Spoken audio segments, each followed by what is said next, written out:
There are unmistakably magical cities in the world, also in East-Central Europe.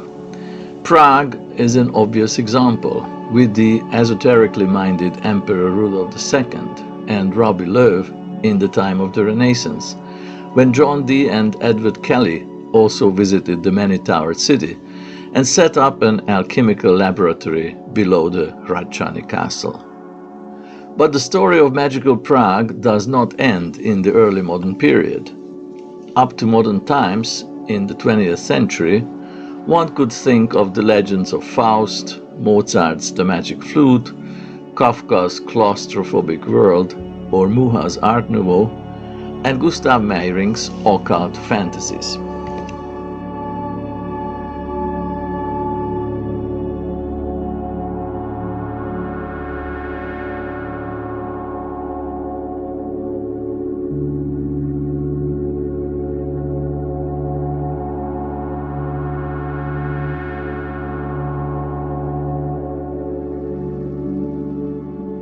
Krakow is another good example. From the Dragon of the Wawel castle through the Magus Jan Twardowski, the Hermeticism of Copernicus, or the Franciscan monk Hannibal Rosselli.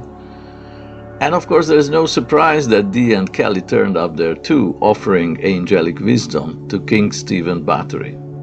As a tourist guide asserts, Krakow is one of chakras and magic, ghosts and alchemists. No other Polish city has a history so rich in the fantastical and the lawless.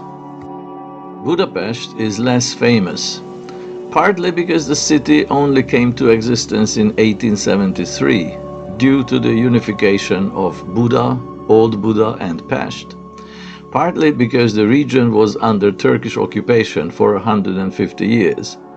Then the capital of Hungary was moved to Pozsony, today's Bratislava, the Slovak capital, to be in comfortable proximity to the Habsburg emperors Vienna, who also were kings of Hungary.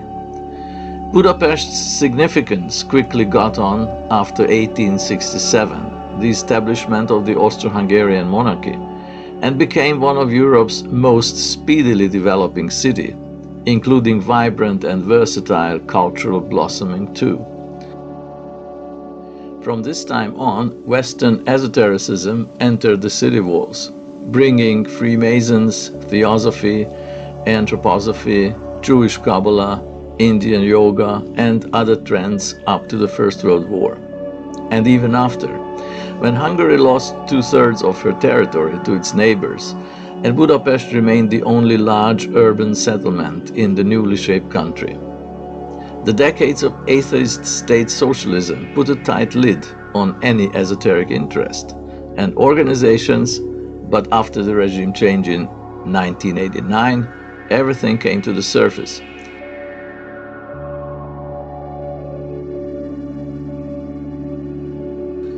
The old societies were re-established, book publishing thrived, and even the scholarly study of esotericism started.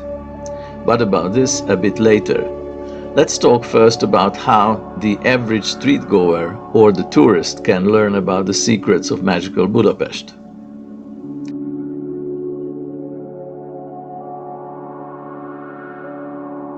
In this, Dávid Teszár will help me. He's a true Renaissance person, a lawyer, economist, enthusiast of Korean culture and film history, but also a serious student of Western esotericism. Last but not least, he is an organizer of guided tours in Budapest, one of them titled Occult Budapest.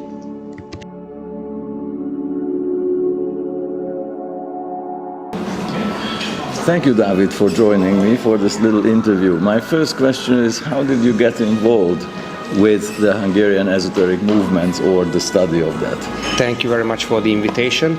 So I got interested when I was a university student, especially because I got to know a book by Hamvas Béla, who is like a key author in the 20th century, writing about different religious traditions. And this book was the Scientia Sacra, Sacred Science, in 3 volumes, which is probably the best summary by a Hungarian author on the different religious and occult movements of the European and world tradition.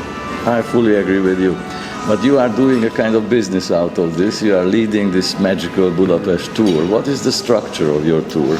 Right. So I'm a tour guide, so I've been doing mostly in English. But during COVID, I made this tour for the Hungarian audience. And I was checking the marketplace, like what other tours do they have in a similar theme.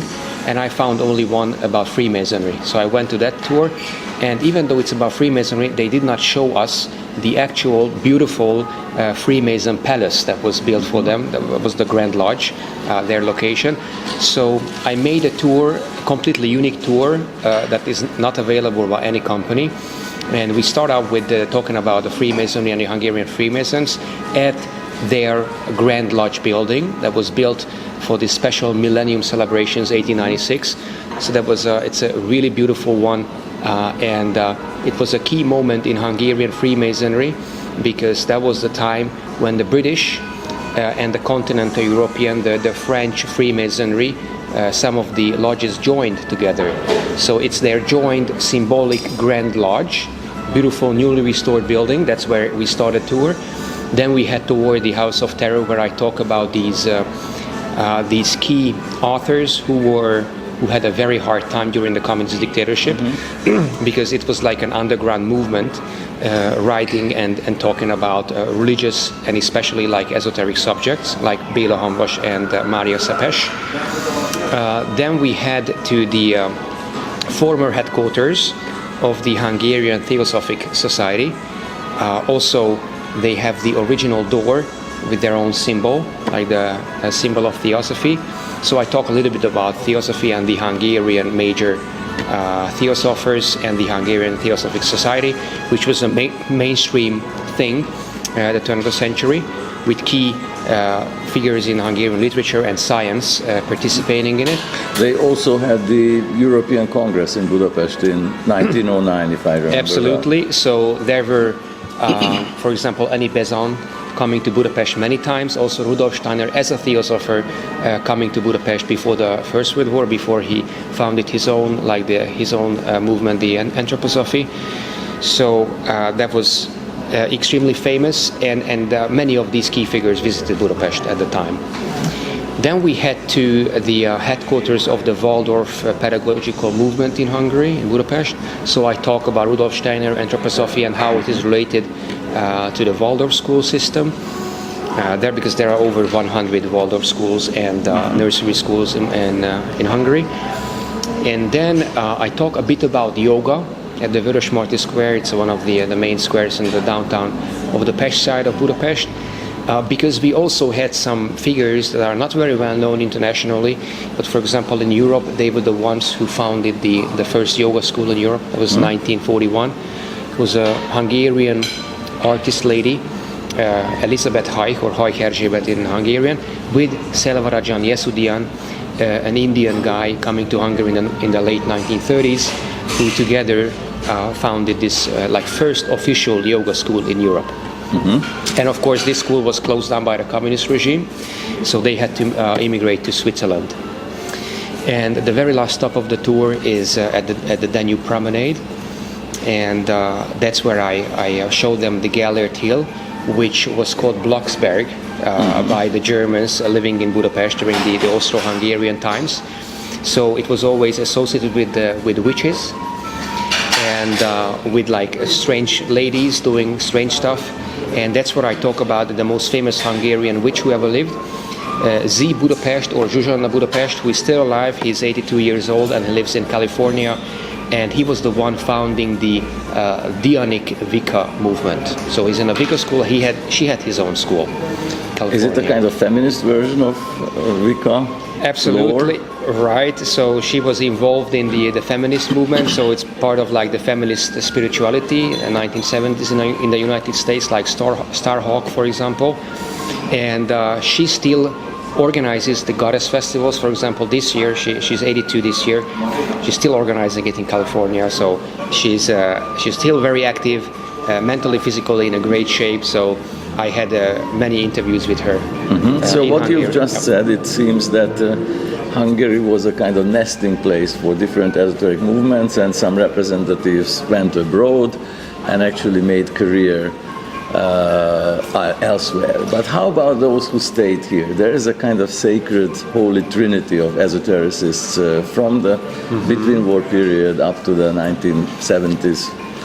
Absolutely. Who are those three famous persons? These three famous ones are Béla Hamvas, Mária Szepes, and Ervin Baktai.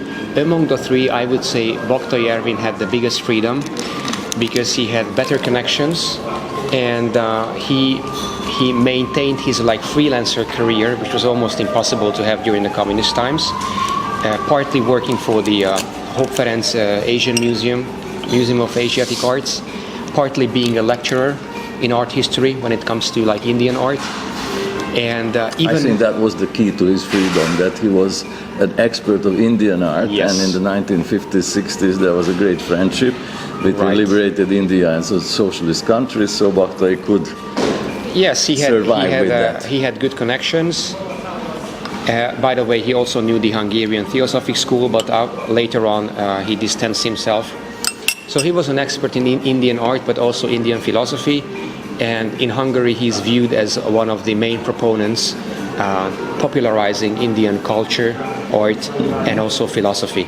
So, and how about his astrology? Astrology, yes. He was the first astrologist in Hungary that was well known in the 20th century, even though it was never popularized by the communist regime.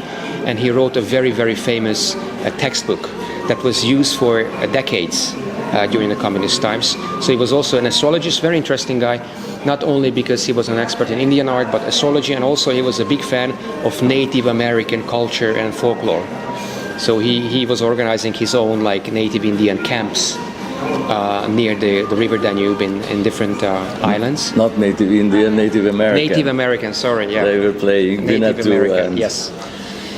Old Shatterhand. And Mária Szepes, he was unique in a sense that he's the only among these three authors, so Béla Hamvas, Mária Szepes, and Ervin Baktai, who actually could publish his books in Europe, in the major European languages. So his key novel, The Red Lion, was also translated to many European languages, which is also a key book. And it's also connected to Béla Hamvas because during the communist times, that book was banned, and almost all the copies were burnt by the regime. And Béla Hamvas at that time was the librarian at the National Hungarian Library, Széchenyi Library. So he saved a few copies, and that is how the book is still alive. We still have it. And then in the 80s, it was published in New York, and it could be completely published in Hungary only after the transition to democracy.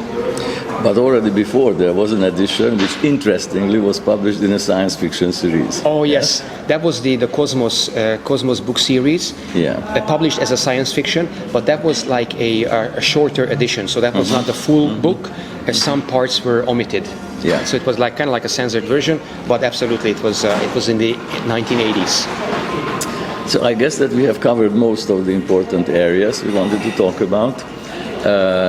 You have some plans as a will-be scholar, I guess, but you also continue your PR and touristic business in that. What would you suggest interested foreigners who come to Hungary? You mean interested in these subjects? In these subjects, yes. Definitely they should attend my tour, for one. And if I can recommend some books, then definitely the ones available in English, so The Red Lion by Mária Szepes. Unfortunately, Béla Hamvas has only his minor works, or the most popular in Hungarian, that's The Philosophy of Wine, definitely. Which is a very pleasant reading, so we can recommend it to anybody. In English.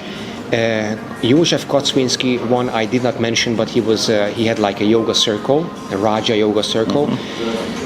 Three of his shorter papers are published in English: the F Diary, the 7 Initiations, and the Yoga Aphorisms from Patanjali, translated by Kocwinski. So that's also available in English.